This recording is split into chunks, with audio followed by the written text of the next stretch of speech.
What if you could retire early, even if you earned a low income your entire career? People think it's impossible, but let me show you something. These are three real people. Peter began his career making $41,000 per year around the same time that Joseph began making $3.8 million per year. And Charles just recently began his career making $103,000. So which of these people will retire faster? Based on their incomes, you'd probably never guess correctly, because Peter is the writer behind the Mr. Money Mustache early retirement blog, and he retired after just 9 years. And Joseph is the professional basketball player Joseph Smith, who made $61 million throughout the course of his career, but he lost it all. And Charles is me. I just started my career about 2 years ago, but I've already saved my first 6 figures, and I'm on track to retire in less than 8 years. So a high income clearly is not all there is to early retirement. Even if I made half as much money, I would still be on track to retire before I turned 40 years old, maybe even faster. But when I do my one-on-one coaching calls, most people think the biggest thing holding them back from early retirement is how much money they make. So in this video, I'm going to explain the only 2 ways to build more wealth without earning more money, my own approach to retiring at 29 with just a 9 to 5, how to grow wealth 40 times faster without earning an extra dollar, and at the very end, the 7-step game plan I recommend to anyone that is trying to retire early on a low income. I really did try to pack as much information as I could into this video, so you probably aren't going to catch it all on the first pass. And that's why I made a complete downloadable guide that I put in the video description. I'm hoping that it serves as a good reference as you actually implement all of the things that I'm about to talk about. So let's get into it. Part 1, the 2 ways to build wealth on a low income. Before we get into the specifics of how I'm retiring in my 20s and the steps you can take to retire early yourself, I need to explain some super important principles of money. I typically say that wealth is just the difference between income and expenses over time. And that means there are 3 variables that we can play with. To increase your wealth, you either need to earn more, save more, or earn a higher rate of return on your investments. But since this video is all about helping you retire early on a low income, I'm not going to waste your time just telling you to earn more money. So that leaves us with just 2 options. You either need to save more or earn more money from your investments. Let's start with investing. If you give it enough time, the amount of money you'll make from your investments will far outweigh the income you earn. And once your investments are growing by more than your expenses, you're financially independent. So let me show you just how powerful investing can be. I think a really good savings target is $10,000 per year, even for people with a low income. And if that sounds crazy high to you, make sure to watch to the end of the video and I'll help you do this yourself. $10,000 per year comes out to $385 per paycheck.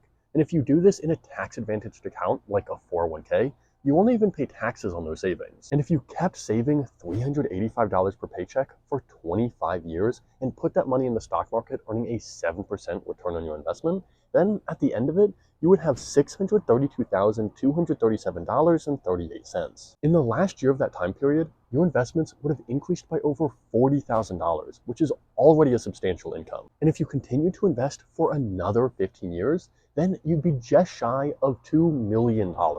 In the last year of that, your investments would have increased by $130,000, which is a lot more than a low income will ever give you. And all of this is really important for 3 reasons. First, even if you stopped investing after just 25 years, you'd already have more money than what I need to retire forever. I'll talk about how to do this calculation for yourself later, but I can say now that $632,000 is more money than a lot of people need to retire. Second, that $632,000 is the result of just 25 years of boring stock market investing. That might sound like a really long time, but think about it.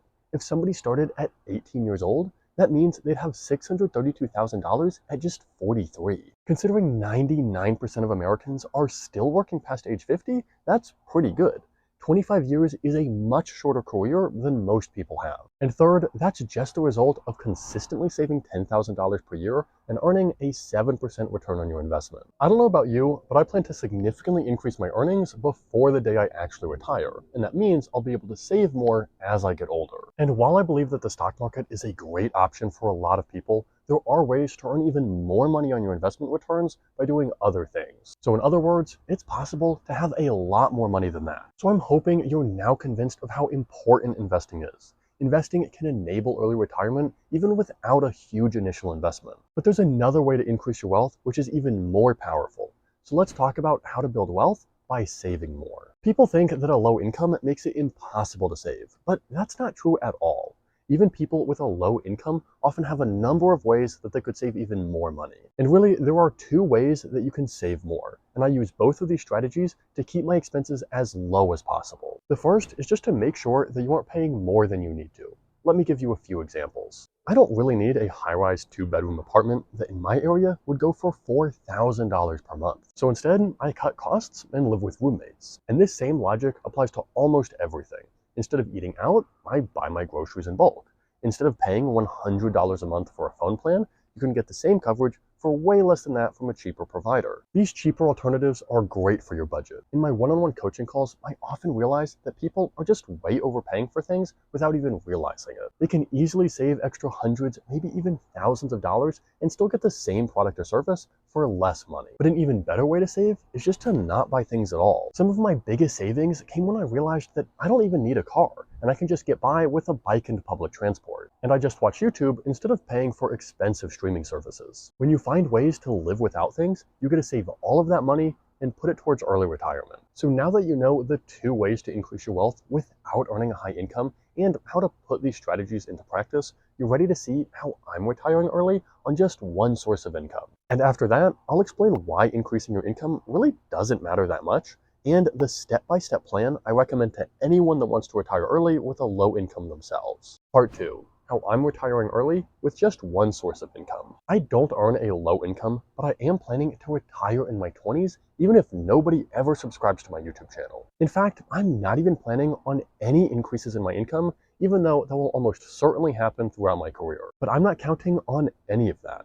Instead, I'm only counting on the two strategies that I just talked about. I live very frugally to save everything I can, and I invest using a very boring and very simple strategy. And since I currently make about $120,000 per year, I'm able to save around $70,000 even after taxes and my living expenses. If I invest that in the stock market and earn a 7% rate of return, I hope to have around $500,000 by the time I'm 28 or 29 years old. And since I live on around $20,000 per year, I think this will be enough to retire forever, but I'll talk more about how to do this calculation in a little bit. But here's the thing.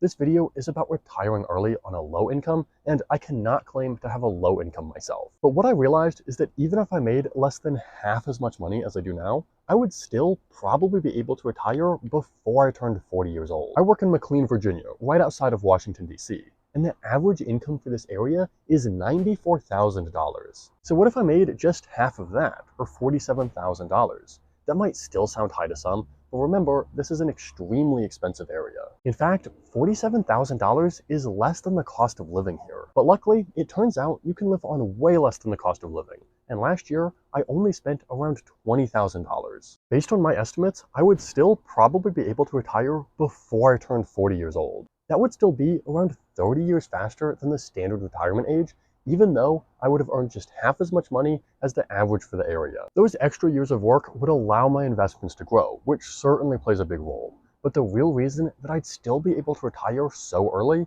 is because of the 40x multiplier. Part 3. The 40x multiplier. To understand the 40x multiplier, let me ask you a question. Which puts you closer to retirement? Earning an extra dollar or saving an extra dollar? Because while those might sound similar, one is 40 times more powerful than the other. To prove my point, consider this. Let's say tomorrow my boss very generously offers me a raise so that I earn $1 extra per year. Even if I didn't use that newfound wealth to increase my expenses, which most people do, I still wouldn't be $1 closer to retirement. After taxes, I would only have 63 cents. So instead of earning an extra dollar, let's say I find a way to save an extra dollar. Since all my expenses are made after I've already paid taxes, reducing my expenses actually makes me $1 wealthier. But even better, whenever I reduce my expenses, I also reduce how much money I need to have saved for retirement. And that's a big deal because for every $1 that I spend every year, I want to have saved around $25 to $30 in investments. So altogether, reducing your expenses by $1 is about 40 times more powerful than earning an extra dollar. And that's why it's really not that important to have a high income. Sure, more money is better, but what really matters is the percentage of your income that you save. So you now understand a lot of the principles behind early retirement. But to make sure that you're able to actually implement these principles, I wanted to share a step-by-step roadmap that you can follow to actually achieve your financial goals. Part 4. how to retire early, step by step. The 7-step roadmap that I'm about to share is something I've developed over time to help my one-on-one coaching clients. And if you're subscribed to the Fire Friday newsletter I write, you've probably already seen this. And the first step doesn't require any changes to your finances, yet it's the hardest step for a lot of people. And that's because the first thing you need to do is figure out what you want. My dad always says that if you don't know where you're going, any path will get you there. What he means is that if you don't take charge of your life to accomplish a specific goal, then you'll end up wandering aimlessly. So the very first thing I recommend you do, and the very first thing I help my coaching clients do, is figure out what you actually want to achieve. And that's really important because there is no way to make a game plan to accomplish your goals if you don't know what your goals are. So you have to complete this step to set yourself up for success in the later steps. It's only after you do this that you can move on to step 2, which is getting complete visibility. I feel like this step has actually become unpopular recently, but I think it would be a huge mistake to skip. And you'll see why in step 3. But in this step, I want you to track every penny that you spend. And I would recommend organizing your expenses into common categories, like housing, transportation, food, entertainment, etc. This will give you a ton of visibility into where all of your money is going. And that's really important for everyone, but it's especially important for people with a low income. And even just taking the time to record your expenses will make you pay so much more attention to your finances. Some of your bad money habits might fix themselves just by paying closer attention. But the biggest benefit of tracking your expenses is that it enables you to do the third step, which is figuring out what you need. It's probably obvious that different people need different amounts of money to retire. And the reason they need different amounts of money to retire is because they spend different amounts of money each year. But since you just did step 2, where you recorded your expenses over a long period of time, you can calculate how much money you spend. And then you can figure out how much money you need to have saved to retire. There are different ways to figure out how much money you need to have saved, but the simple rule of thumb is that you need 25 times your annual expenses. This is called the 4% rule. So if you spend $40,000 per year, then you need 25 times that, or $1 million to retire. I spend about half of that per year, which means I'll probably need $500,000 to retire, although I'll probably overshoot that by a little bit. Of course, this is just rule of thumb, and there are some additional complexities. I have a whole video on the 4% rule, which I recommend you check out before calculating your number for yourself. But either way, there is no way you're coming to a realistic estimate if you didn't do step 2 to figure out what you actually spend. And it's at this point in the process that I actually recommend that you check in on your goals again. We haven't made any changes to your finances, but what we do know is what your financial goals are and how much money you need to get there. So now is a great time to check in on how much money you already have, how much money you're saving, and how long it will take you to reach the goals that you set in step 1. This is really important as we start step 5, which is when you'll cut your costs and start saving more money. And I want you to notice that it's only now in step 5 that we're actually making changes to your finances. Everything before this was just planning, which is super important to do before you start making changes to your life. And now is a great time to remember the 40x multiplier.